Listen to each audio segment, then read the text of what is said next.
ശരിക്കും പറഞ്ഞാൽ ഒരു 15, 18, 20 വയസ്സാകുമ്പോഴേക്കൊക്കെ തന്നെ നിങ്ങൾ പലപ്പോഴും പേപ്പറിൽ വായിച്ചിട്ടുണ്ടാവും. 15 വയസ്സായ കുട്ടി കുഴഞ്ഞു വീണ് മരിച്ചു, 20 വയസ്സായ കുട്ടിക്ക് ഹാർട്ട് അറ്റാക്ക് മൂലം മരിച്ചു. ഇതൊക്കെ ഇന്ന് വളരെ കോമൺ ആണ്. പ്രധാന കാരണം നമ്മുടെ ലൈഫ് സ്റ്റൈലിലുള്ള ചേഞ്ചസ് തന്നെയാണ്. നമുക്ക് ചില മാർഗങ്ങൾ ഒന്ന് ശ്രദ്ധിച്ചു കഴിഞ്ഞാൽ നിങ്ങൾക്ക് നല്ലതുപോലെ നിങ്ങളുടെ ബ്ലഡ് പ്രഷറിനെ, കൂടി നിൽക്കുന്ന ബ്ലഡ് പ്രഷറിനെ കുറയ്ക്കാൻ കഴിയും. ഉപ്പ് നിങ്ങൾ മാക്സിമം ഇത്തരത്തിലുള്ള സോഴ്സുകളിൽ നിന്ന് മാക്സിമം കുറയ്ക്കാൻ ശ്രമിക്കുക. അതുകൊണ്ട് പുറമേ നിന്നുള്ള ഭക്ഷണം മാക്സിമം ഒഴിവാക്കുക. ഇത്തരത്തിൽ നിങ്ങൾ അറിയാതെ ഉള്ളിൽ ചെല്ലാൻ സാധ്യതയുള്ള ഉപ്പിൻ്റെ അളവ് മാക്സിമം കുറയ്ക്കുക. ഇതിൻ്റെ കൂടെ ഉപ്പിനെ കൗണ്ടർ ചെയ്യുന്ന വേറൊരു എലമെൻ്റാണ് പൊട്ടാസ്യം. ഇത് ശരിക്കും ഒരു വ്യക്തിക്ക് പെർ ഡേ വേണ്ടത് 4 മുതൽ 4.5 ഗ്രാമാണ്. എന്നാൽ നമ്മൾ ഏതൊരു വ്യക്തിയും പൊട്ടാസ്യം കഴിക്കുന്നത് വളരെ കുറവും ഉപ്പ് കഴിക്കുന്നത് വളരെ കൂടുതലുമാണ്.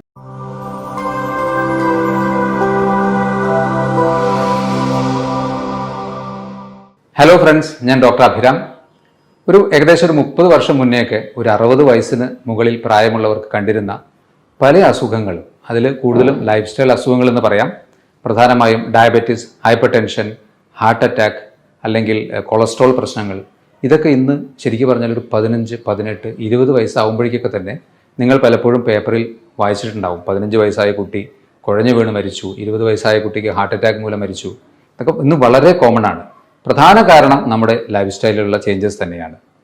ലോകത്തിൽ ഏകദേശം ഒരുപക്ഷെ എല്ലാ ഗ്രൂപ്പിനെയും കണക്കാക്കുകയാണെങ്കിൽ 30% പേരെ ബാധിക്കുന്ന ഒരു പ്രധാന അസുഖമാണ് ഹൈപ്പർ ടെൻഷൻ. നിങ്ങൾക്ക് ഈ ഒരു ഹൈപ്പർ ടെൻഷൻ മരുന്ന് കഴിക്കുന്നവർക്കും അഥവാ ചെറിയ രീതിയിൽ ഹൈപ്പർ ടെൻഷനുള്ള ഒരു ഗ്രൂപ്പ് ഓഫ് വ്യക്തികൾ മരുന്ന് കഴിക്കാതെ ഇതിനെ മാനേജ് ചെയ്യണം എന്ന് ആഗ്രഹിക്കുന്നവർക്കും വേണ്ടിയിട്ടുള്ളതാണ് ഈ വീഡിയോ. ശരിയായ രീതിയിൽ നിങ്ങൾ നിങ്ങളുടെ ലൈഫ് സ്റ്റൈലിൽ കുറച്ച് ചേഞ്ചസ് വരുത്തുകയും നിങ്ങളുടെ ഭക്ഷണക്രമങ്ങൾ ക്രമീകരിക്കുകയും ചെയ്യുകയാണെങ്കിൽ ഒരുപക്ഷെ ഒരു 30 മില്ലിമീറ്റർ വരെ നിങ്ങൾക്ക് അധികമായി നിൽക്കുന്ന ആ ബ്ലഡ് പ്രഷറിനെ നമുക്ക് കുറയ്ക്കാൻ കഴിയും. ഇന്നത്തെ ലൈഫ് സ്റ്റൈലിൽ ഇത് പ്രായമായവർക്ക് ഉള്ള ഒരു അസുഖമല്ല, ചെറുപ്പക്കാർക്കും ധാരാളമായി ഒരു ഹൈപ്പർ ടെൻഷൻ കാണുന്നുണ്ട്.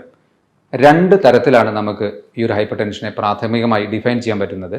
ഒന്ന് പ്രൈമറി ഹൈപ്പർ ടെൻഷൻ അല്ലെങ്കിൽ എസെൻഷ്യൽ ഹൈപ്പർ ടെൻഷൻ എന്ന് പറയും.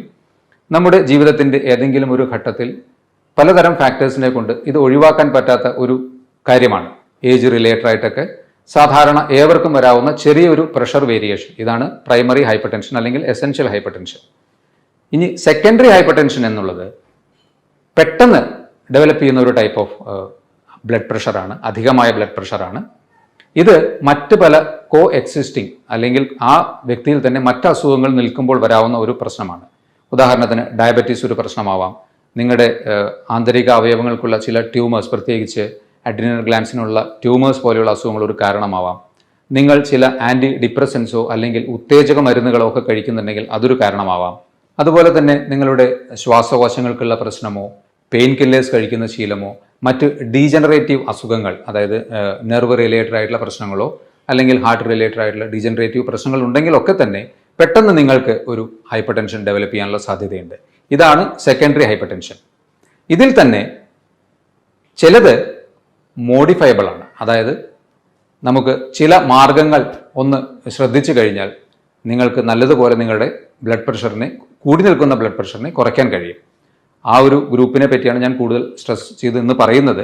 എന്നാൽ വേറൊരു ഗ്രൂപ്പ് നോൺ മോഡിഫയബിൾ ആണ്. പ്രത്യേകിച്ച് ഏജ് റിലേറ്റഡ് ആയിട്ടുള്ള ഒരു ഹൈപ്പർ ടെൻഷൻ ആണെങ്കിലോ അല്ലെങ്കിൽ ജെനറ്റിക് പ്രെഡിസ്പോസിഷൻ, നിങ്ങൾക്ക് ഫാമിലിയിൽ അത്രയും ഒരു ടെൻഡൻസി ഉള്ള ഒരു വ്യക്തിയാണെങ്കിൽ അതിലൊക്കെ നമുക്ക് വ്യത്യാസം വരുത്താവുന്നതിന് ഒരു പരിധിയുണ്ട്.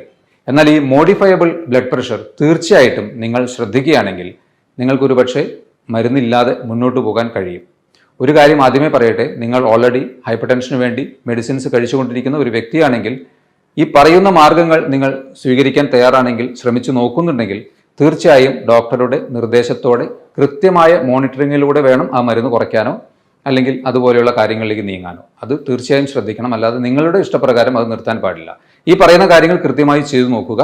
അതിൽ നിന്ന് നിങ്ങൾക്ക് തീർച്ചയായും കുറവ് കിട്ടും, അതുറപ്പാണ്. ആ കുറവ് കിട്ടുന്നതിനനുസരിച്ചിട്ട് ഡോക്ടറുടെ നിർദ്ദേശപ്രകാരം ബാക്കി പ്രൊസീജിയേഴ്സിലേക്ക് പോകാം.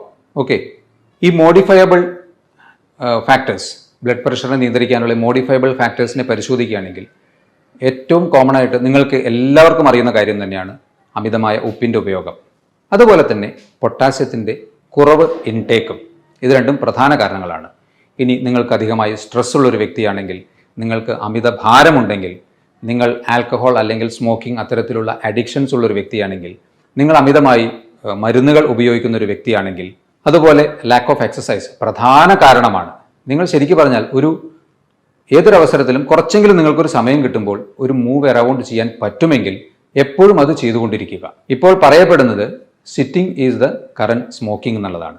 അധിക നേരം ഇരിക്കുന്നത് ഒരുപക്ഷെ സ്മോക്കിങ്ങിനേക്കാൾ കൂടുതൽ നിങ്ങൾക്ക് ദോഷം ചെയ്യുന്നു. ഇത് പലരും ആലോചിക്കാത്തൊരു കാര്യമാണ്. എല്ലാവരും റിലാക്സ്ഡ് ആയിട്ട് വീട്ടിൽ നിന്ന് നേരെ വണ്ടികളിൽ കയറുന്നു, ഓഫീസിൽ നിന്നും വീണ്ടും ചെയറിലിരിക്കുന്നു. ഈ ഒരു മോഡ് തീർച്ചയായിട്ടും മാറ്റണം. നിങ്ങൾക്ക് ഒരു 5-10 മിനിറ്റ് കിട്ടുമ്പോൾ കുറച്ചെങ്കിലും എഴുന്നേറ്റ് നടക്കാൻ നിങ്ങൾ തീർച്ചയായിട്ടും ശ്രദ്ധിക്കുക. ഇതൊക്കെയാണ് മോഡിഫയബിൾ അല്ലെങ്കിൽ നിങ്ങൾക്ക് വ്യത്യാസങ്ങൾ വരുത്തി ബ്ലഡ് പ്രഷർ കുറയ്ക്കാൻ സഹായിക്കുന്ന ഘടകങ്ങൾ. ഇനി അതിൻ്റെ ഡീറ്റെയിൽസിലേക്ക് പോകാം. എങ്ങനെ നിങ്ങൾക്ക് നിങ്ങളുടെ ബ്ലഡ് പ്രഷർ ഒരുപക്ഷെ ഒരു 30 മില്ലിമീറ്റർ വരെ കുറയ്ക്കാൻ സഹായിക്കുമെന്ന് നോക്കാം. പ്രധാനമായി ഏതൊരു വ്യക്തിയും പ്രഷർ കൂടിയെന്നറിഞ്ഞാൽ ആദ്യം ചെയ്യുന്നത് ഉപ്പ് കുറയ്ക്കണം എന്നുള്ള ഒരു ചിന്ത മനസ്സിലേക്ക് വരുന്നു. ഡോക്ടറും അത് തന്നെ പറയുന്നു. ശരി തന്നെയാണ്. എന്നാൽ ആവറേജ് ഒരു വ്യക്തിക്ക് വേണ്ട സോഡിയത്തിൻ്റെ അളവ് ഏകദേശം 2 മുതൽ 2.5 ഗ്രാം വരെയാണ്. എന്നാൽ ഒരു ആവറേജ് ഇന്ത്യൻ കഴിക്കുന്ന സ്റ്റാറ്റിസ്റ്റിക്സ് പ്രകാരം കണ്ടുപിടിക്കപ്പെട്ടിട്ടുള്ളത് 8 മുതൽ 12 ഗ്രാം വരെ ഉപ്പാണ്. ഒന്ന് ആലോചിച്ച് നോക്കൂ, ഏകദേശം 4-5 ഇരട്ടിയാണ് നമ്മൾ കഴിക്കുന്നത്. അപ്പോൾ എല്ലാവരും വിചാരിക്കും, ഞാൻ ഡോക്ടർ പറഞ്ഞതുപോലെ കറികളെല്ലാം ഉപ്പ് കുറച്ചിട്ടുണ്ടല്ലോ, അല്ലെങ്കിൽ ഉപ്പ് ഉൾപ്പെട്ട ഡയറക്റ്റ് ആയിട്ടുള്ള മറ്റ് സ്നാക്സ് ഒന്നും കഴിക്കുന്നില്ലല്ലോ. ശരിയായിരിക്കാം. പക്ഷെ നിങ്ങൾ അറിയാതെ നിങ്ങളുടെ ശരീരത്തിനുള്ളിൽ ചെല്ലുന്ന ഉപ്പിൻ്റെ ചില സോഴ്സസ് ഞാൻ പറയാം. ഫോർ എക്സാമ്പിൾ, നിങ്ങൾ ഹൈപ്പർ ടെൻഷൻ മാത്രമേ ഉള്ളൂ, ഡയബറ്റീസ് ഇല്ലാത്തൊരു വ്യക്തിയാണെന്ന് വിചാരിക്കുക. നിങ്ങൾക്ക് തീർച്ചയായിട്ടും ബ്രെഡ് കഴിക്കാമല്ലോ. ബ്രേക്ക്ഫാസ്റ്റിന് നിങ്ങൾ 5-8 പീസ് ബ്രെഡ് കഴിച്ചു എന്ന് വിചാരിക്കുക. അതുപോലെ തന്നെ മറ്റൊരു അവസരത്തിൽ സ്നാക്സ് ആയിട്ട് ബിസ്ക്കറ്റോ അല്ലെങ്കിൽ പാക്കറ്റിൽ ഉൾപ്പെട്ട വലിയ ഉപ്പില്ല എന്ന് തോന്നുന്ന എന്തെങ്കിലും ഒരു സ്നാക്സ് നിങ്ങൾ കഴിച്ചു എന്ന് വിചാരിക്കുക. ഇതിൻ്റെയൊക്കെ പുറത്ത് എഴുതിയിരിക്കുന്ന ഇൻഗ്രീഡിയൻസ് നിങ്ങൾ എപ്പോഴെങ്കിലും വായിച്ചു നോക്കിയിട്ടുണ്ടോ? എല്ലാത്തിലും ഒരു ടേസ്റ്റ് മേക്കറായിട്ട് മെയിൻ ഇൻഗ്രീഡിയൻറ്റ് സോൾട്ട് തന്നെയാണ്. ഒരു ബ്രെഡ് പ്ലസ് അതിൻ്റെ കൂടെ ബട്ടർ കഴിച്ചു, അത് സോൾട്ടഡ് ബട്ടർ ആണെങ്കിൽ നിങ്ങളറിയാതെ അത്രയും ഉപ്പ് നിങ്ങളുടെ ഉള്ളിൽ ചെന്നു. നമ്മളൊരു പാർക്കിലോ അല്ലെങ്കിൽ ഈവനിങ് ഒരു ബീച്ചിലൊക്കെ പോകുമ്പോൾ വളരെ നിരുപദ്രവകരം എന്ന് കരുതുന്ന ഹൈപ്പർ ടെൻഷനുള്ള ഒരു വ്യക്തിക്കാണ് ഞാൻ പറയുന്നത്, നിലക്കടല വാങ്ങി കഴിക്കുന്നു. ആ ഉപ്പിൽ വറുത്തതുകൊണ്ട് മാത്രമാണ് അതിനത്രയും ടേസ്റ്റ്. ആ ഉപ്പ് നിങ്ങളുടെ ഉള്ളിൽ ചെല്ലുന്നു. ഇതുപോലെ പാക്കറ്റിൽ വരുന്ന എല്ലാ ഭക്ഷണങ്ങൾക്കും ഈ ഉപ്പ് ഒരു പ്രധാന ഘടകമാണ്. അതുപോലെ തന്നെ നിങ്ങൾ ഒരു ഹോസ്റ്റലിൽ താമസിക്കുന്ന വ്യക്തിയോ അല്ലെങ്കിൽ അത്യാവശ്യത്തിന് പുറമേ നിന്ന് ഭക്ഷണം ഹോട്ടലിൽ നിന്ന് വാങ്ങി കഴിക്കുന്ന ഒരു വ്യക്തിയാണെങ്കിൽ ഉറപ്പിച്ചോളൂ, നിങ്ങൾ വീട്ടിലിടുന്നതിൻ്റെ ഇരട്ടി ഉപ്പ് അതിലുണ്ടാവും. കാരണം ആ ഒരു ടേസ്റ്റിന് ആ ഒരു ഉപ്പ് മെയിൻ ഒരു ടേസ്റ്റ് മേക്കറാണ്. അതുകൊണ്ട് പുറമേ നിന്നുള്ള ഭക്ഷണം മാക്സിമം ഒഴിവാക്കുക. ഇത്തരത്തിൽ നിങ്ങൾ അറിയാതെ ഉള്ളിൽ ചെല്ലാൻ സാധ്യതയുള്ള ഉപ്പിൻ്റെ അളവ് മാക്സിമം കുറയ്ക്കുക. ഇതുപോലെ ആവറേജ് ഹൈപ്പർ ടെൻഷനുള്ള ഒരു വ്യക്തി ഏകദേശം 8 ഗ്രാമോളം ഉപ്പ് ഉള്ളിൽ ചെല്ലുന്നുണ്ട് എന്ന് കരുതുക. ആ വ്യക്തിക്ക് 1 ഗ്രാം ഉപ്പ് കുറയ്ക്കാനായാൽ ബ്ലഡ് പ്രഷർ 5 മില്ലിമീറ്ററോളം കുറയും. അതാണ് അതിൻ്റെ യാഥാർത്ഥ്യം. അപ്പോൾ അതുകൊണ്ട് ഉപ്പ് നിങ്ങൾ മാക്സിമം ഇത്തരത്തിലുള്ള സോഴ്സുകളിൽ നിന്ന് മാക്സിമം കുറയ്ക്കാൻ ശ്രമിക്കുക. ഇതിൻ്റെ കൂടെ ഉപ്പിനെ കൗണ്ടർ ചെയ്യുന്ന വേറൊരു എലമെൻ്റാണ് പൊട്ടാസ്യം. ഇത് ശരിക്കും ഒരു വ്യക്തിക്ക് പെർ ഡേ വേണ്ടത് 4 മുതൽ 4.5 ഗ്രാമാണ്. എന്നാൽ നമ്മൾ ഏതൊരു വ്യക്തിയും പൊട്ടാസ്യം കഴിക്കുന്നത് വളരെ കുറവും ഉപ്പ് കഴിക്കുന്നത് വളരെ കൂടുതലുമാണ്. പൊട്ടാസ്യത്തിൻ്റെ മാക്സിമം ഇൻടേക്ക് ഒരു ആവറേജ് സ്റ്റാറ്റിസ്റ്റിക്സിൽ 1-2 ഗ്രാമാണ്. അപ്പോൾ നിങ്ങൾ പൊട്ടാസ്യത്തിൻ്റെ അളവ് കൂട്ടുക. അതിന് ഏറ്റവും സിംപിളസ്റ്റ് ആയിട്ടുള്ള ഒരു സോഴ്സ് നേന്ത്രപ്പഴം കഴിക്കുക എന്നുള്ളതാണ്. അത് മാത്രം കഴിച്ചാൽ തന്നെ 1-2 നേന്ത്രപ്പഴം, ഒരു മീഡിയം സൈസ് നേന്ത്രപ്പഴം നിങ്ങൾ കഴിക്കുകയാണെങ്കിൽ 420 മില്ലിഗ്രാമോളം പൊട്ടാസ്യം അതിൽ നിന്ന് നിങ്ങൾക്ക് കിട്ടും. 1-2 നേന്ത്രപ്പഴം കഴിക്കാൻ പറ്റിയാൽ അതിൽ തന്നെ ഈ ഉപ്പിൻ്റെ എഫക്റ്റിനെ കൗണ്ടർ ചെയ്യാനുള്ള പൊട്ടാസ്യം നമുക്കായി. അങ്ങനെ ചെയ്യുകയാണെങ്കിൽ നിങ്ങൾക്ക് വീണ്ടും 4-5 മില്ലിമീറ്റർ മെർക്കുറി ഓഫ് പ്രഷർ കുറയ്ക്കാൻ കഴിയും. പൊട്ടാസ്യം ഉള്ളിൽ ചെല്ലാനുള്ള ഒരു മാർഗം ഞാൻ പറഞ്ഞു. ഇനി നിങ്ങൾക്ക് ഉപ്പ് കൂടിയേ തീരൂ അല്ലെങ്കിൽ അതിൻ്റെ ഒരു ടേസ്റ്റ് അത്യാവശ്യമാണെന്ന് തോന്നുകയാണെങ്കിൽ, മറ്റ് ശാരീരിക പ്രശ്നങ്ങളും ഒന്നുമില്ലാത്തൊരു വ്യക്തിയാണെങ്കിൽ, അതായത് നിങ്ങളുടെ കിഡ്നിക്കൊന്നും പ്രത്യേകിച്ച് എക്സ്ട്രാ പ്രശ്നമൊന്നും ഇല്ലെങ്കിൽ, നിങ്ങൾക്ക് ഇന്ദുപ്പ് മോഡറേറ്റ് ആയിട്ടുള്ള അളവിൽ ഉപയോഗിക്കാവുന്നതാണ്. ഇന്ദുപ്പ് പൊട്ടാസ്യം ക്ലോറൈഡാണ്. അതൊരു മോഡറേറ്റ് ആയിട്ടുള്ള ലെവലിൽ നിങ്ങൾക്ക് ഇന്ദുപ്പ് ഈ സോഡിയം ക്ലോറൈഡിന് പകരം സബ്സ്റ്റിറ്റ്യൂട്ട് ചെയ്യാം. അപ്പോൾ ആ ഉപ്പിൻ്റെ ടേസ്റ്റ് അത്യാവശ്യം കിട്ടുകയും ചെയ്യും. അതുപോലെ സോഡിയത്തിൻ്റെ സൈഡ് എഫക്ട്സ് അല്ലെങ്കിൽ ബാഡ് എഫക്ട്സ് ഉണ്ടാവുകയുമില്ല. പക്ഷെ നിങ്ങൾ ഓർമ്മിക്കണം, മറ്റ് അസുഖങ്ങളും ഒന്നും ഇല്ലാത്തൊരു വ്യക്തിക്ക് മാത്രമേ അത് ഉപയോഗിക്കാൻ പാടുള്ളൂ. ഇനി ഹൈപ്പർ ടെൻഷന് ഇന്ന് ഏറ്റവും പ്രചാരത്തിലുള്ള ഒരു ഡയറ്റാണ് ഡാഷ് ഡയറ്റ് എന്നുള്ളത്. ഡാഷ് ഡയറ്റ് എന്നാൽ dietary approach to stop hypertension എന്നുള്ളതാണ്. ഈ ഡയറ്റിൽ വളരെ സിമ്പിളായിട്ടുള്ള നിങ്ങൾക്ക് ചെയ്യാവുന്ന കാര്യങ്ങളാണ്. ഫൈബർ കൂടിയ ഭക്ഷണങ്ങൾ കൂടുതൽ ഉൾപ്പെടുത്തുക, നാരുകൾ അടങ്ങിയ ഭക്ഷണങ്ങൾ കൂടുതൽ ഉൾപ്പെടുത്തുക, ഫ്രൂട്ട്സ് ആൻഡ് വെജിറ്റബിൾസ് കൂടുതൽ ഉൾപ്പെടുത്തുക, അനിമൽ പ്രോട്ടീൻ മാക്സിമം കുറയ്ക്കുക, പ്രത്യേകിച്ച് ഫ്രൈഡ് പ്രോട്ടീൻ. ലീൻ പ്രോട്ടീൻ പിന്നെയും കുറച്ച് ഓക്കെയാണ്, അതായത് ഗ്രിൽഡ് ആയിട്ടുള്ള പ്രോട്ടീൻ കുറച്ചും കൂടി ഓക്കെയാണ്. Fried protein, animal protein maximum avoid ചെയ്യുക. പ്ലാന്റ് പ്രോട്ടീൻ കൂടുതലായിട്ട് ഉൾപ്പെടുത്തുക. റെഗുലർ ആയിട്ടുള്ള എക്സസൈസ് ഉൾപ്പെടുത്തുക. അതുപോലെ തന്നെ കൃത്യമായ ഉറക്കം, സ്ട്രെസ് കുറയ്ക്കാനുള്ള മാർഗങ്ങൾ. ഇതാണ് ഒരു ഓവറോൾ ഡാഷ് ഡയറ്റിനെ പറ്റി നോക്കുകയാണെങ്കിൽ നമുക്ക് കിട്ടുന്ന ഒരു പിക്ചർ. അപ്പോൾ ഈ രീതിയിൽ നിങ്ങൾക്ക് പ്രാക്ടീസ് ചെയ്യാൻ പറ്റുകയാണെങ്കിൽ വീണ്ടും നിങ്ങൾക്ക് നല്ല രീതിയിൽ നിങ്ങളുടെ ഹൈപ്പർ ടെൻഷനെ കുറയ്ക്കാൻ പറ്റും. അടുത്തത്, നിങ്ങൾക്ക് omega-3 ഫാറ്റി ആസിഡ്സ് ഉൾപ്പെട്ട ഭക്ഷണങ്ങൾ കൂടുതൽ ഉൾപ്പെടുത്താൻ പറ്റുകയാണെങ്കിൽ, പ്രത്യേകിച്ച് ഫിഷ് ഓയിൽ അല്ലെങ്കിൽ ഫ്ലാക്സ് സീഡ്, ലിൻസീഡ് അത്തരത്തിലുള്ള സീഡ് ഓയിൽസോ അല്ലെങ്കിൽ സൺഫ്ലവർ സീഡ് ഓയിൽ, ഇതൊക്കെ കൂടുതലായിട്ട് ഉൾപ്പെടുത്താൻ പറ്റുമെങ്കിൽ നിങ്ങൾക്ക് വീണ്ടും ഒരു പരിധിവരെ നിങ്ങളുടെ ഹൈപ്പർ ടെൻഷനെ കുറയ്ക്കാൻ പറ്റും. അതെല്ലാം മോഡറേറ്റ് ആയിട്ടുള്ള ലെവലിൽ നിങ്ങൾ ഉൾപ്പെടുത്തുക. അതുപോലെ മഗ്നീഷ്യം കൂടുതലായിട്ടുള്ള ഭക്ഷണങ്ങൾ, omega-3 ഫാറ്റി ആസിഡ്സും മഗ്നീഷ്യം കൂടുതലായിട്ടുള്ള ഭക്ഷണങ്ങൾ ഉൾപ്പെടുത്തിയാൽ നിങ്ങൾക്ക് വീണ്ടും നിങ്ങളുടെ ഹൈപ്പർ ടെൻഷനെ കുറയ്ക്കാം. അടുത്ത പ്രധാന വില്ലൻ ആരാണ്? ഒബേസിറ്റി അഥവാ പൊണ്ണത്തടി തന്നെയാണ്. ഒരു 170 സെൻറ്റിമീറ്റർ ഹൈറ്റുള്ള ഒരു വ്യക്തി, അദ്ദേഹത്തിന് ആവറേജ് വേണ്ടത് ഒരു 68 മുതൽ 72 കിലോ ഭാരമാണെന്ന് വിചാരിക്കുക. പക്ഷേ ആ വ്യക്തിക്ക് ഒരു 90 അല്ലെങ്കിൽ 95 കിലോ ഉണ്ട്. പ്ലസ് അദ്ദേഹം ഹൈപ്പർ ടെൻസീവുമാണ്. തീർച്ചയായിട്ടും ഹൈപ്പർ ടെൻഷൻ വരാനുള്ള സാധ്യത എത്രയോ കൂടുതലാണ് ഭാരം കൂടുന്നതിനനുസരിച്ചിട്ട്. ഈ 95 കിലോ ഉള്ള ഒരു വ്യക്തി ആവറേജ് 72 കിലോ ആണ് വേണ്ടതെങ്കിൽ 1 കിലോ വെയിറ്റ് കുറയ്ക്കാൻ പറ്റുകയാണെങ്കിൽ ഏകദേശം 1 മില്ലിമീറ്ററോളം ഹൈപ്പർ ടെൻഷൻ നിങ്ങൾക്ക് കുറയ്ക്കാം.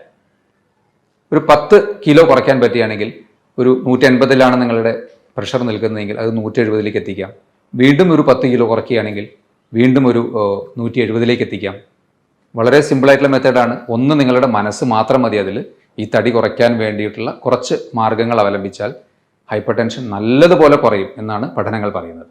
അടുത്തത്, ഇന്നത്തെ ഒരു ഫാസ്റ്റ് ലൈഫിൽ ഒട്ടുമിക്ക പേർക്കും പറ്റാത്ത ഒരു കാര്യമാണ് എക്സസൈസ്. റെഗുലർ ആയിട്ടുള്ള എക്സസൈസ് നിങ്ങൾക്ക് ചെയ്യാൻ പറ്റുകയാണെങ്കിൽ മിനിമം 30 മിനിറ്റ്സ് പെർ ഡേ അല്ലെങ്കിൽ ഓൾട്ടർനേറ്റ് ഡേയ്സിൽ ഒരു 40 മിനിറ്റ്സ് എങ്കിലും നിങ്ങൾക്ക് ഒരു മോഡറേറ്റ് ടു സിവിയർ അല്ലെങ്കിൽ വിഗറസ് എക്സസൈസ് ചെയ്യാൻ പറ്റുമെങ്കിൽ നല്ലതുപോലെ ഹൈപ്പർ ടെൻഷനെ കുറയ്ക്കാൻ പറ്റും. പക്ഷേ എപ്പോഴാണോ നമ്മൾ അത്തരത്തിലുള്ളൊരു എക്സസൈസ് ചെയ്യുമ്പോൾ നിങ്ങൾക്ക് എന്തെങ്കിലും ഒരു അസ്വാസ്ഥ്യം തോന്നുന്നത് ആ സ്റ്റേജിൽ വെച്ച് അത് നിർത്തുക. പിന്നീട് അത് കണ്ടിന്യൂ ചെയ്ത് കുറയ്ക്കാൻ വേണ്ടി ശ്രമിക്കരുത്. കാരണം നമ്മുടെ ആന്തരിക അവയവങ്ങളുടെ ഒരു അവസ്ഥ നമുക്കറിയില്ല പലപ്പോഴും, പ്രത്യേകിച്ച് ഹാർട്ടിൻ്റെയൊക്കെ. ചിലപ്പോൾ അമിതമായ പ്രഷർ അല്ലെങ്കിൽ ഒരു സ്ട്രെസ് ഹാർട്ടിന് വരുമ്പോൾ ചിലപ്പോൾ അത് കൈവിട്ട് പോയേക്കാം. അതുകൊണ്ട് നോക്കി മെല്ലെ മെല്ലെ ഒരു 10 മിനിറ്റ് 20 മിനിറ്റ് കൂട്ടി കൊണ്ടുവന്ന് അരമണിക്കൂർ ആവറേജ് നിങ്ങൾക്ക് എക്സസൈസ് ചെയ്യാൻ പറ്റുമെങ്കിൽ നിങ്ങൾ വെറുതെ നടന്നാലും മതി. സിമ്പിളായിട്ടുള്ള നടത്തമോ അല്ലെങ്കിൽ മറ്റ് ജോഗിങ് പോലെയുള്ളതോ അല്ലെങ്കിൽ യോഗ പോലെയുള്ള പ്രാക്ടീസസോ ഇതൊക്കെ നിങ്ങൾക്ക് പ്രാക്ടീസ് ചെയ്യാം. ആവറേജ് ഒരു 30 മിനിറ്റ്സ് നിങ്ങൾക്ക് ഇതിനു വേണ്ടി നീക്കിവെക്കാൻ, റെഗുലറായിട്ട് നീക്കിവെക്കാൻ പറ്റുമെങ്കിൽ തീർച്ചയായും നിങ്ങളുടെ ബ്ലഡ് പ്രഷർ അധികമായി നിൽക്കുന്നത് നല്ലതുപോലെ കുറയും.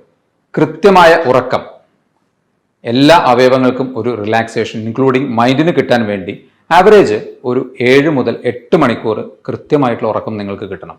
രാത്രി നിങ്ങൾക്ക് ഉറങ്ങാൻ കുറച്ച് സമയം കുറവുണ്ടെങ്കിൽ അത് പകൽ കുറച്ച് സമയമെങ്കിലും ഉറങ്ങി അതിനെ കോമ്പൻസേറ്റ് ചെയ്യുക. അത് കൃത്യമായി ഉറക്കം കിട്ടിയാലും ഹൈപ്പർ ടെൻഷൻ കുറയും. അഡിക്ഷൻസ് എന്തോ ആയിക്കോട്ടെ, ചായ, കാപ്പി, ആൽക്കഹോൾ, സ്മോക്കിംഗ്, ഏതൊന്നും നിങ്ങൾ ഒരു അഡിക്ഷൻ്റെ സ്റ്റേജിലേക്ക് പോയിട്ടുണ്ടെങ്കിൽ അതിനെ കംപ്ലീറ്റ് കട്ട് ചെയ്യുക. സംശയമേ വേണ്ട, നമുക്ക് നമ്മുടെ ഹെൽത്ത് തന്നെയാണ് പ്രധാനം, അല്ലാതെ ആ സ്മോക്കിങ്ങിലൂടെ കിട്ടുന്ന ഒരു ടേസ്റ്റ് അല്ല എന്ന് ഒരു ഓർമ്മ ഉണ്ടെങ്കിൽ തീർച്ചയായും ഇന്നു മുതൽ തന്നെ നിങ്ങൾ അഡിക്ഷൻസ് എന്തുണ്ടെങ്കിലും അത് കട്ട് ചെയ്യുക. നല്ലതുപോലെ നിങ്ങളുടെ ഹൈപ്പർ ടെൻഷൻ കുറയും. ഹൈപ്പർ ടെൻഷൻ്റെ ഒരു പ്രധാന കാരണമായി പറയുന്നത് സ്ട്രെസ് തന്നെയാണല്ലോ. അപ്പോൾ ആ സ്ട്രെസ് കുറയ്ക്കാൻ കുറച്ച് സമയം നിങ്ങൾ എക്സസൈസ് ഒരു നല്ല മാർഗമാണ്.